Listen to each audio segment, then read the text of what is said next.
it's true at the moment that the world is experiencing a time of unprecedented uncertainty. And many of us are feeling anxiety and frustration and worry. There are so many issues, so many unanswered questions.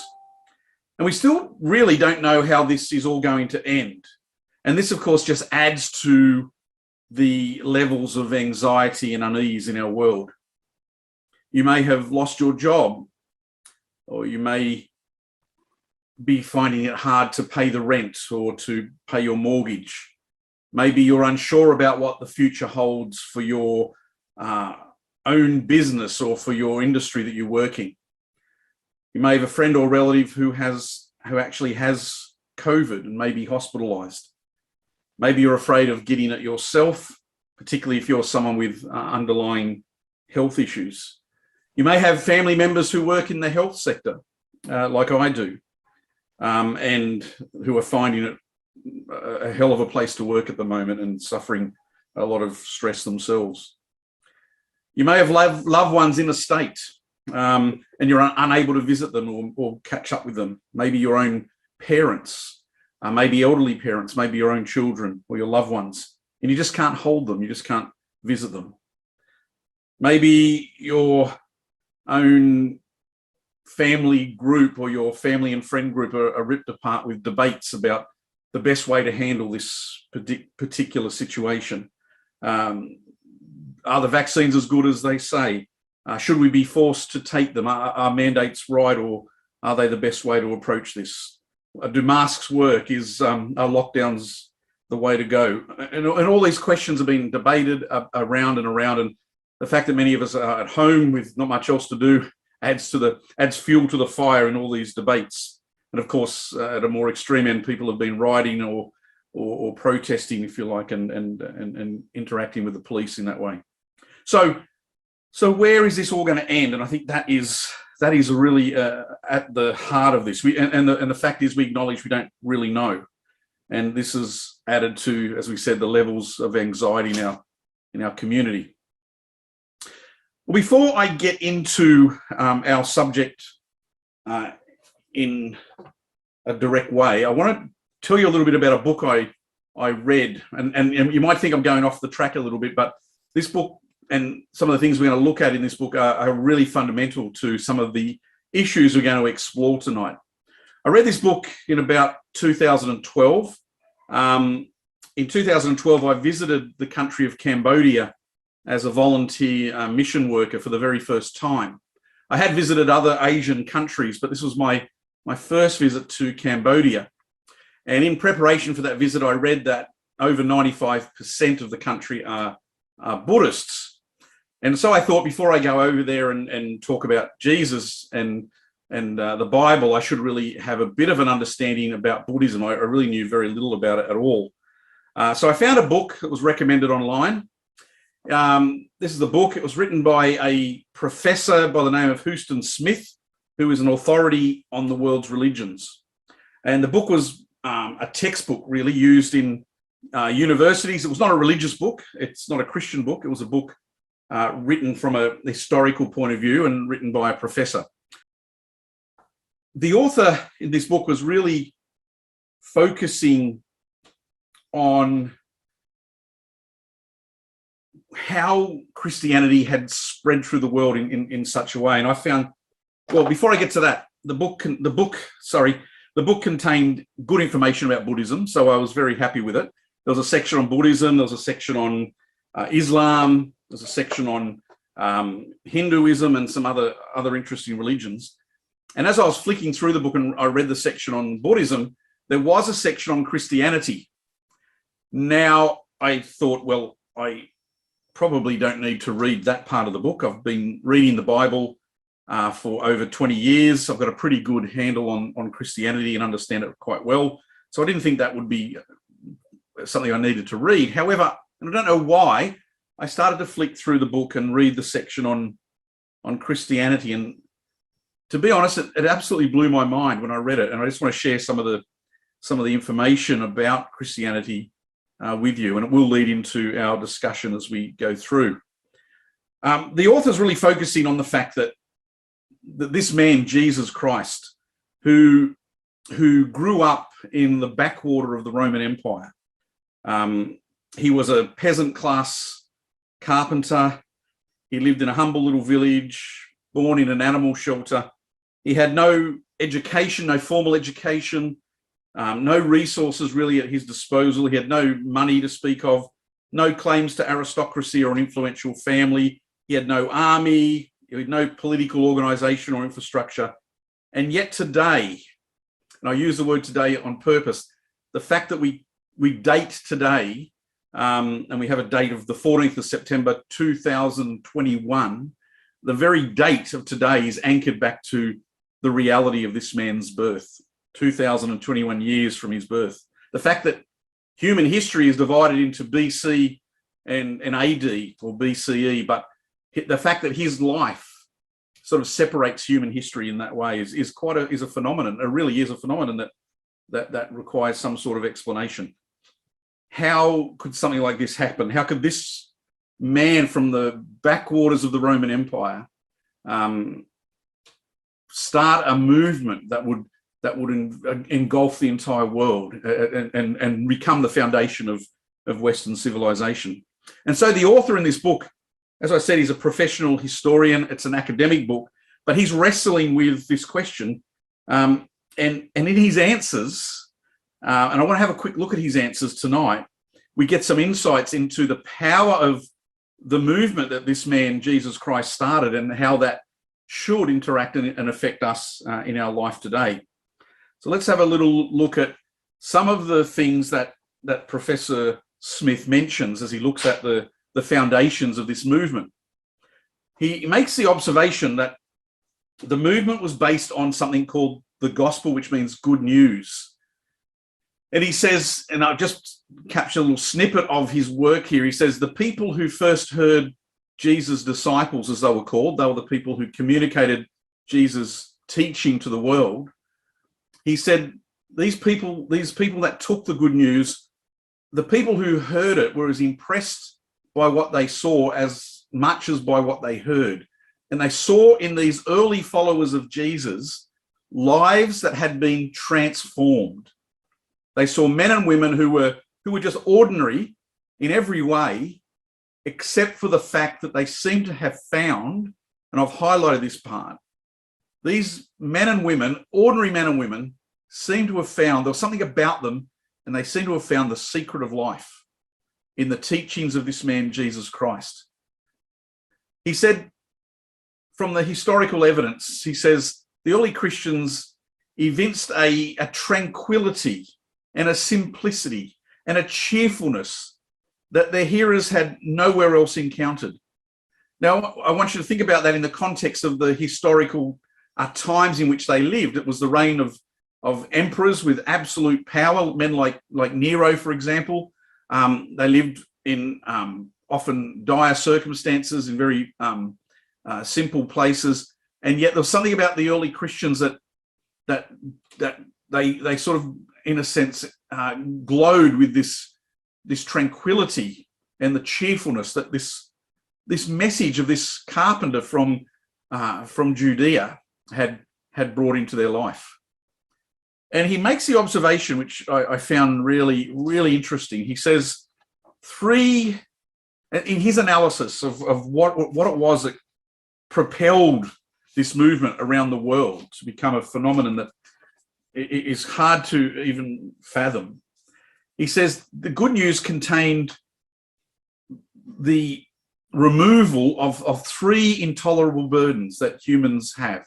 And he said these burdens had been lifted from their shoulders. They'd found this secret to life, and these burdens had been removed. And he says the first burden was the fear of death. There was something in the message of Jesus that just took that off the table for these men and women, these simple men and women with their cheerfulness and their simplicity. There was something that removed from them the fear of death in their life. And of course, they confronted death in a much more real and constant way than we do in our world today. It took away guilt from them, which is something that affects all of humanity. And it removed from them the need or the confines imposed upon us by the human ego.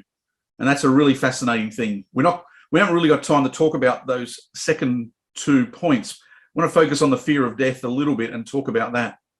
And Professor Smith says it's not difficult to see how this would feel like a rebirth. These people felt they had been born again when these 3 intolerable human burdens had been removed from their psyche. And he makes a comment, if someone were to free us from these crippling impediments, we too would call that person Saviour. I just want to focus on the fear of death, and he illustrates this in a very, very real and practical way. The Christians, for a lot of the 2nd century, for example, and into the 3rd century, suffered severe persecution by the emperors particularly, but even in local environments. And he makes this comment here, the reason that the early Christians could not be intimidated by lions, this was referring to the practice of throwing Christians and their families, making them walk out with their families into an arena and then being ripped to pieces by hungry lions as entertainment. And they could have reneged and recanted on their belief and saved themselves from that horrible event. The fact that these Christians could not be intimidated by death, by a horrific death, was due to the fact that Jesus said, "Fear not, I am with you." And they felt the power of that. They felt that they had found the secret to life. They had the fear of death removed, and they could walk into the arena and face certain death with their families in such a horrific way. And at the end of his analysis, he sort of says, what was it? What was the power that motivated these men and women, everyday men and women, to be able to face life like that, to have no fear of death? And he talks about the fact that the power of love, the love they had received from God through Jesus Christ, had transformed their lives. And they then took that love, that transformational love, and passed it on. And it spread through the Roman Empire like a virus, in a sense. It spread. It was something people could see, and the tangible nature of it meant it spread like wildfire. And so a small movement that started with Jesus Christ and his 12 immediate apostles turns into a multi-million people movement that would, of course, change the history of the world and change civilization forever. So God's love, he says, is precisely what these first Christians felt. And once that love reached them, it couldn't be stopped. It was like a cascading effect on them and their lives. Now, as well as being able to face death in the sense of persecution and capital punishment because of their faith, there are other ways that show us how the early Christians were able to overcome the natural tendency and the natural fear we have of death.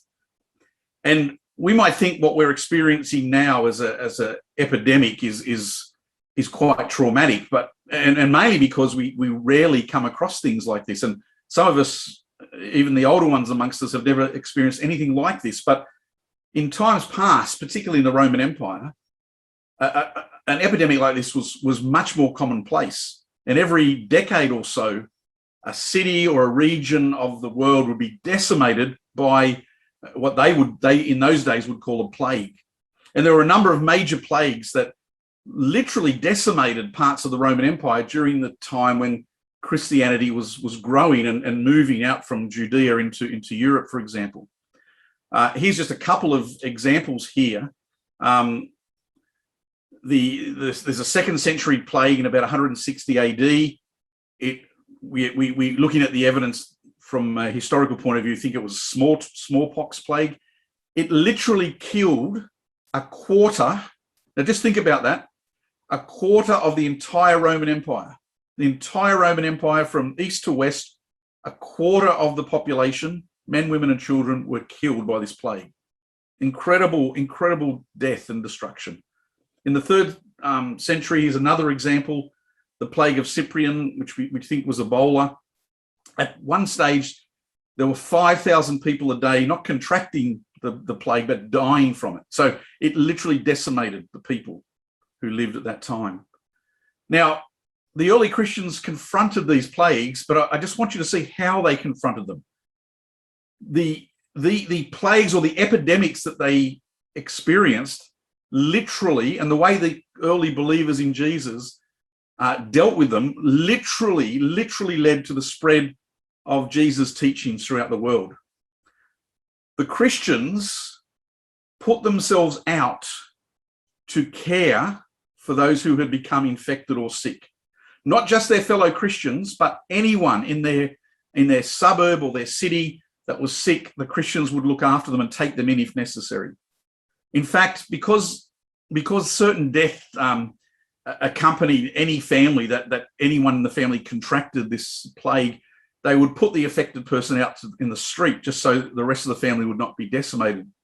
The Christians would take that person who'd been thrown out by their own family and take them in and look after them, endangering their own lives, not particularly concerned in a sense that they also would die, and in some cases their families.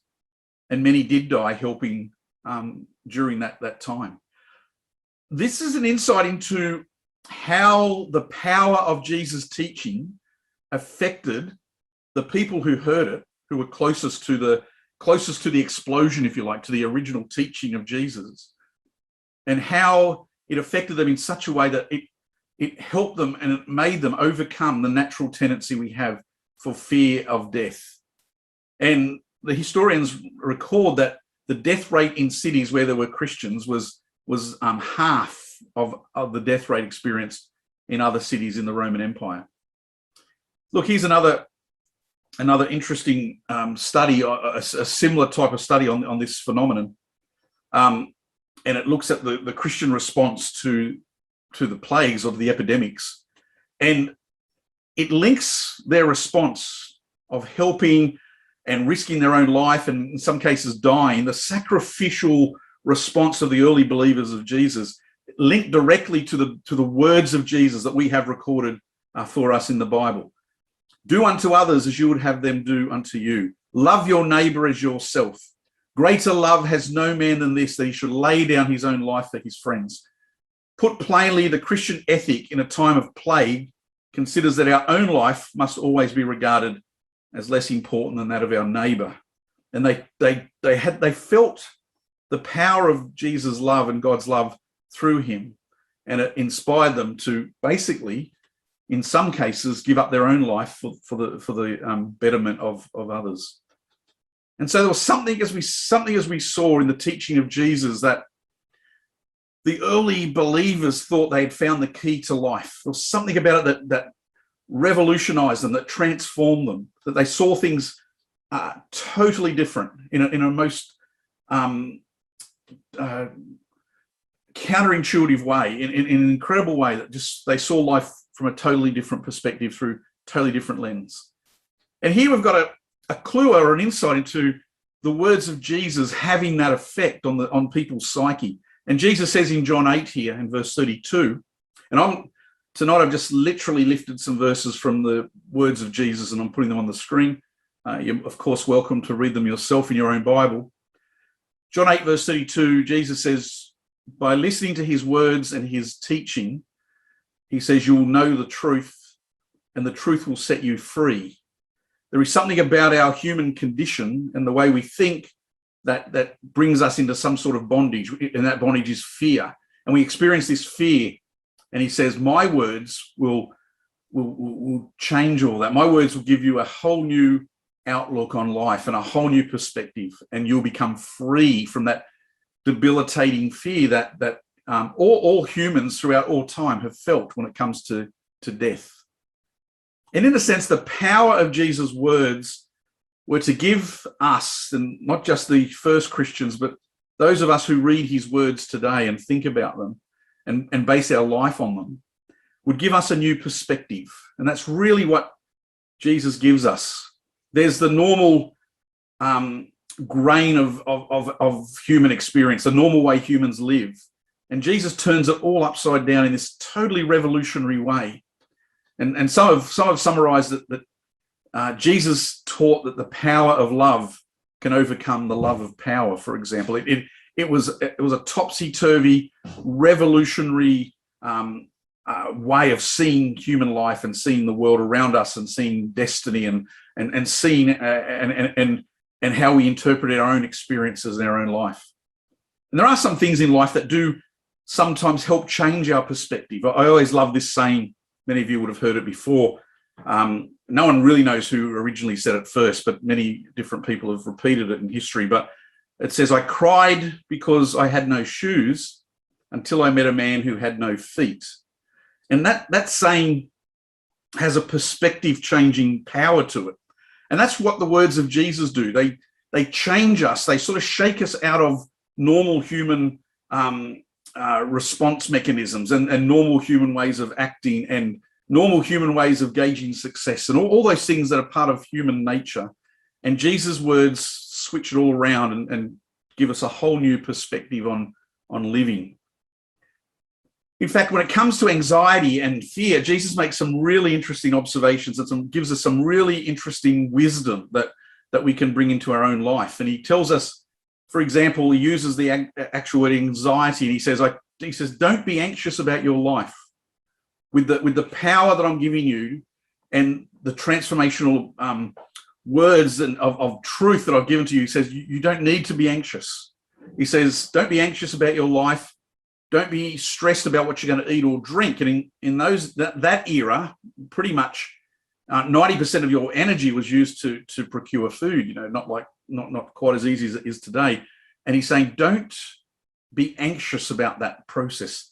Don't worry about what you're going to wear. He says there's more to life than your food and your clothing. There's another dimension that is at play here. And he says anxiety really doesn't even solve problems. Even if you've got problems with food and with clothing, he says, look, has anyone ever achieved anything by anxiety? He says, and can anxiety add an hour to your life? Other translations have, can anxiety make you a foot taller? It can't really affect things at all. Anxiety is all a state of mind. And Jesus gives us this new lens to see life, where anxiety can be reduced and life can be seen in a totally revolutionary way. So much so that the early Christians would give their life and walk into an arena of lions and be ripped to pieces, or taking infected people into their house and care for them in love. He says, and this is an amazing piece of wisdom, he says, don't be anxious about tomorrow. And this is really a fundamental point in Jesus' teaching. Don't worry about tomorrow. He says tomorrow is going to come and tomorrow will have its own issues and its own problems. You don't need to worry about tomorrow now. He says, you live in the now. You live right now in the moment. And this is a transformational way of thinking. Live in the moment. Worrying about tomorrow is not going to change it. It's not going to make it any different. You are living now, experience life now, and be present in the very moment of your life. And that is a power in itself. In fact, the idea of living in the now has been picked up by many different philosophies and writers, etc. It's a fundamental concept in overcoming anxiety and fear.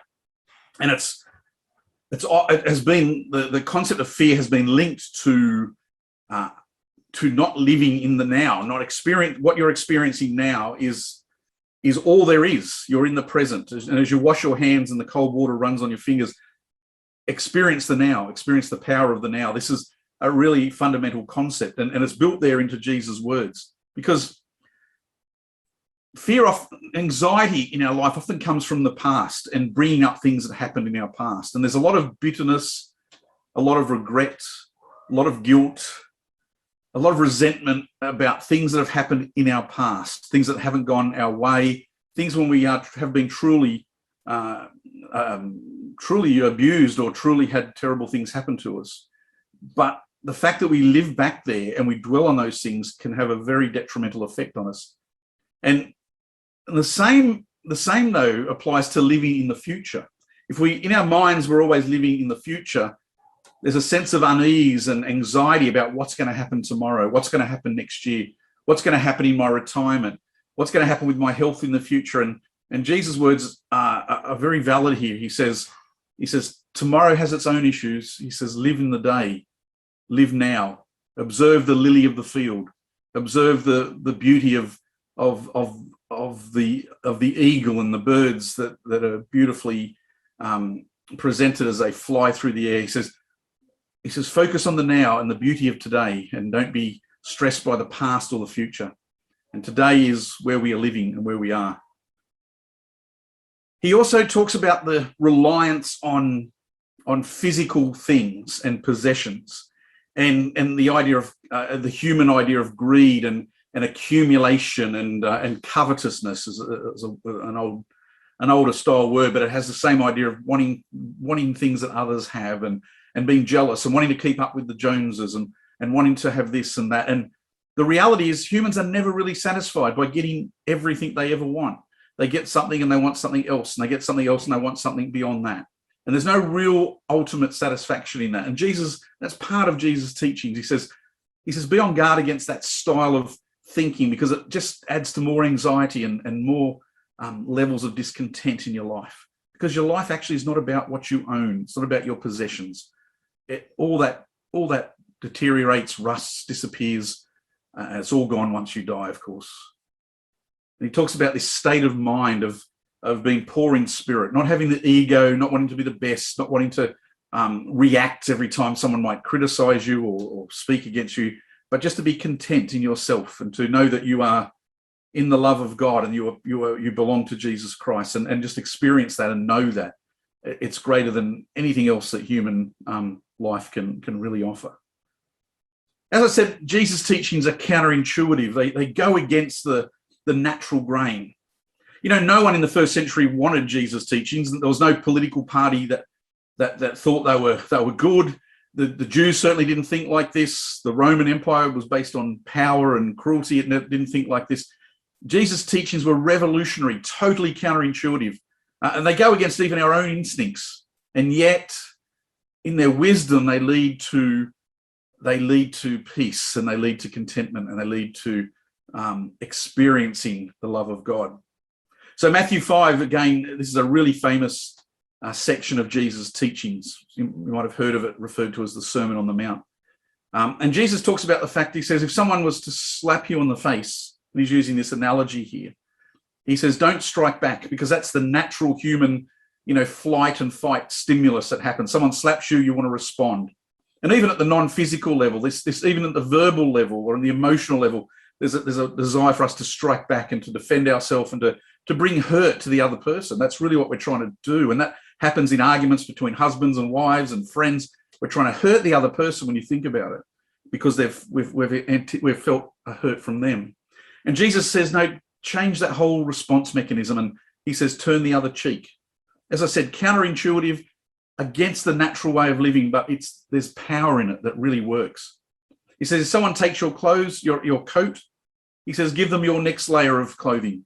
Don't try and enforce your property rights. He says, someone takes something from you, give them something else. It's a whole different way of operating.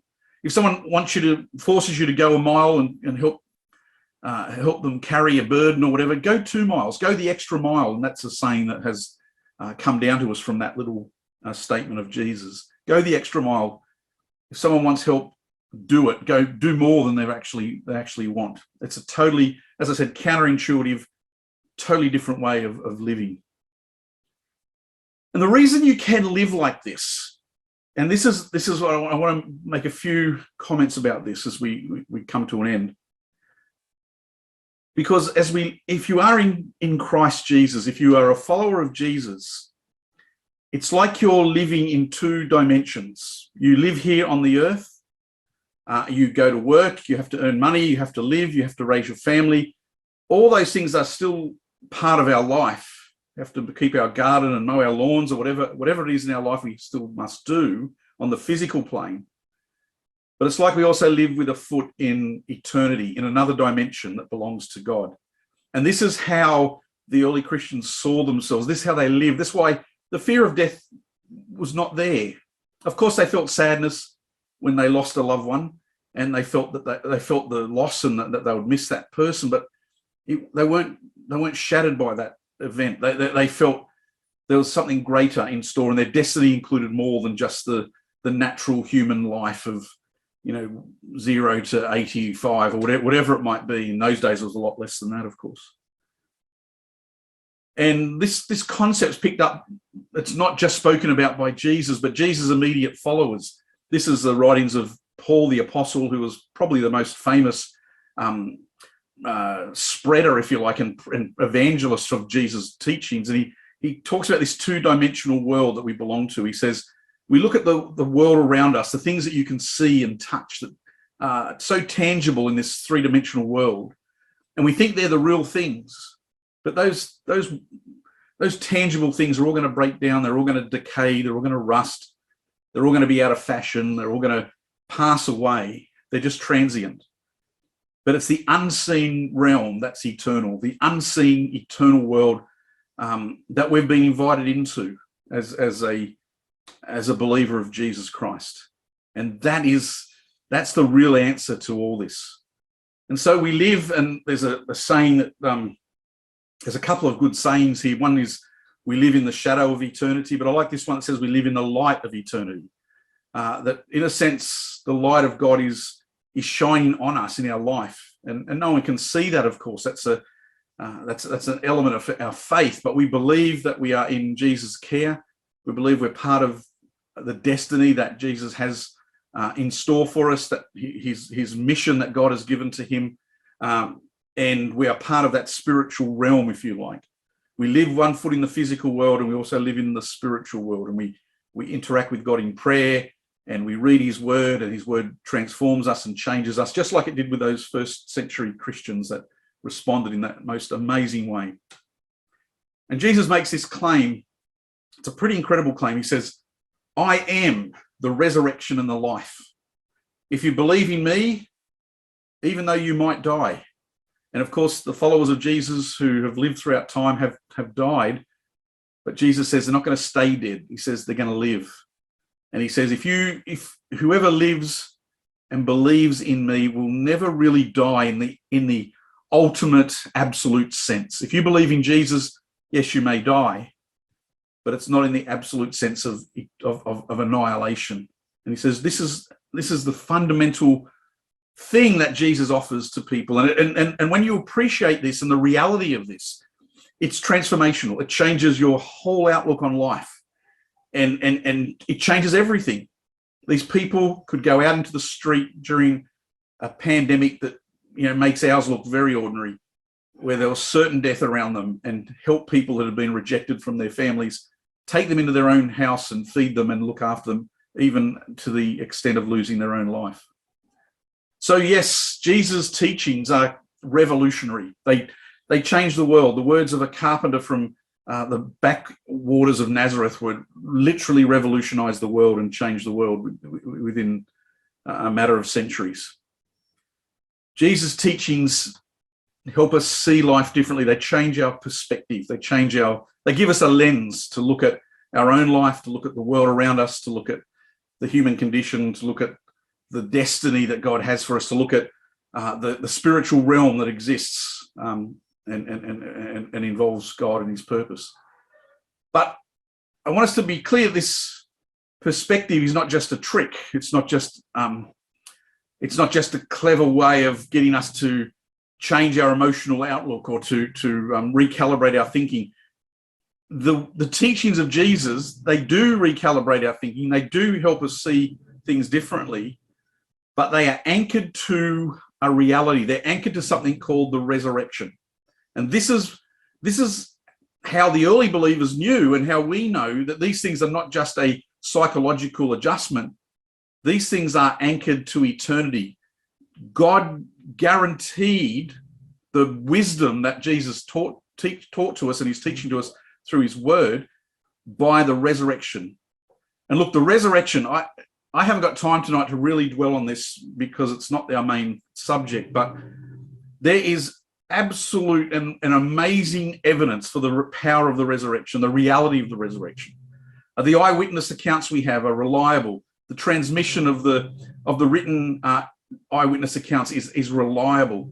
The writers themselves are reliable people, and And there is incredible evidence to support the reality of the resurrection. You can look at the alternatives and theories that would try and explain this phenomenon in a different way, and you can see the plausibility of these accounts lies with the resurrection of Jesus Christ, and the reality that this little group of believers were able to revolutionize and change the world begs for an answer. I don't know if any of you have seen, there's a television series called The Chosen, and it's trying to recreate the world of Jesus in a very authentic way. But what it did for me was show me how, as Jesus walks around with his little group of misfits, that they walk around and they're sleeping rough and they're staying out under the stars, and I just think that little group of a ragtag group of people would take this gospel message empowered by the resurrection and the power and the reality of the resurrection and literally change the world, so much so that your mobile phone and your watch have the date of Jesus' birth on them right now, 2021, and that is quite amazing. So here again, the writers who took Jesus' message and communicated it in written form reinforce this concept. And here's a book called Hebrews in the New Testament, and it's telling us again, reinforcing this idea that there's been a release. Those who believe in Jesus have been released from a bondage, just like Jesus himself said earlier on. We've been released from this bondage called the fear of death. This bondage that this idea of the fear of death is more than just the physical death when we die. It's our ego. It's how we see ourselves. Everything we do is trying to protect ourselves and to stop ourselves from being diminished. And this fear of death that Jesus gives us is a power that can revolutionize our life. And another writer here, this is again Paul the Apostle, who says, God has not given us a spirit of fear. Those who have come into Jesus Christ and accepted him as the Son of God, he said they have this spirit, not a spirit of fear, but a spirit of power. And it energizes us. It's a dynamic force in our life. It's motivated by love and a sound mind. It's based on facts. It's based on reality. It's based on things that you can literally read and prove to yourself to your satisfaction. It's not just fantasy or science fiction. This is real. These things are real, and they not just happen, but they happen in a way that reinforces the wisdom of God in the way we should live. And so it's called the power of the resurrection. I just want to explain that. So Jesus says, if you follow my teachings and my perspectives, you can reduce anxiety in your life. He says, live in the now. Don't live in the future or in the past, but live in the now. Tomorrow's got its own issues. He talks about being content, not being motivated by greed and accumulation of wealth and possessions, but be content with simplicity in our life. Experience peace, or shalom, this idea of experiencing serenity and peace in our life. Here's a revolutionary concept that's built very much into the teachings of Jesus that you get by giving. And the early Christians understood that. You get more out of life by giving. It's more blessed, Jesus says, to give than to receive. There's a power in helping others. There's a power in sacrificing yourself for others. And so these are the adjustments, the recalibration to our psyche that come from the teaching of Jesus, and they're the one that I think is the icing on the cake there, that Jesus releases us from even being fearful of death, and that's a powerful thing. Now, there's lots of philosophies that also reinforce the wisdom of some of these, or maybe all of them. There are sort of popular psychology books you can read again that would reinforce the power of some of these elements of wisdom. Buddhism itself contains elements that are also found in the wisdom of Jesus as it's taught here. There are self-help books and there are writers who try and synthesize ancient wisdom in the modern world, and writers like Eckhart Tolle and others who have tried to synthesize the ancient wisdom and have picked up on some of these ideas. What's different about Jesus, though, is, as we mentioned before, these ideas in Jesus Christ, are anchored to an event in history. God intervened in time and space, if you like, intervened in the history of our world. He sent his son. His son lived a human life and demonstrated the wisdom of God's principles, and then he was resurrected from the dead. And that is this incredible event. It's like an explosion, if you like. That resurrection is really the key to why this philosophy, why this teaching of Jesus has spread and changed the world. And it underpins, if you like, the what we might say is natural wisdom built into those teachings. It underpins them with a connection to eternity, a connection to God himself. And that's where the real power lies. And so I just want to leave you with a few verses to think about. One of the fundamental elements of Jesus' teaching was, when we touched on it a little bit, the idea of a resurrection. That our life we experience now is only temporary. It's not the all and all of our existence. It's only a temporary part of our eternal existence if we are in Christ. And the idea of a kingdom of God, where God will reign on earth through his son, Jesus Christ, resurrect all those who are part of his world, part of his dimension, who have given themselves to follow Jesus. The Bible describes this idyllic concept that is a reality, that is the sort of the target of all that God has done in Jesus and what he's doing in our lives as well. And here's right at the end of the Bible, literally the second last chapter, we've got this picture of God's ultimate purpose with the earth. And we talk about anxiety and fear, and it's all valid and it's all real, and we're all experiencing it to a degree. But here is a time that is in store for those who follow Jesus. And just here's a little snippet. I wish I could read the whole chapter to you, but here's just a little snippet. God's going to wipe away every tear from the eyes of his people. There's going to be no more death. Look how he piles on these negative things that are going to be annihilated and removed from human experience. No death, no sorrow, no crying, no pain. It's all going to be part of our past. And this is the ultimate end of God's purpose. And so Jesus is saying that's the ultimate end. And he's calling us to be part of that ultimate purpose. But he says, now, in your life now, my wisdom's there, and my wisdom is anchored on the power of my resurrection, and my wisdom is embedded in the concept of my future kingdom, but it's available to us now. And he says in Matthew 11, he says, come to me. And this is I suppose, the appeal of our presentation tonight. He says, come to me, all who labor and are heavy laden, those who are struggling with life now, those who are finding the way hard, those who are doing it tough. He says, come to me and I will give you rest.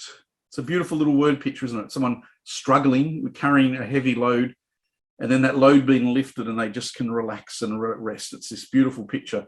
And he says, take my yoke upon you, learn from me. It's the teachings of Jesus that open our eyes.